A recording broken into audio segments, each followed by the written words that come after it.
देख रहे हैं इसे, ये बड़ा भयंकर अस्त्र है। अब आप कहेंगे कि ये छोटी सी धातु भला किस काम की?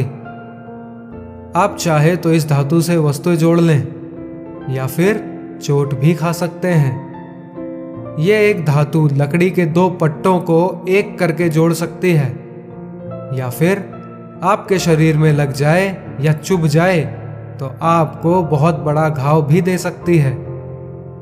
इसलिए एक बात सदा स्मरण रखें कि कोई भी वस्तु छोटी या बड़ी नहीं होती, सबका अपना महत्व होता है।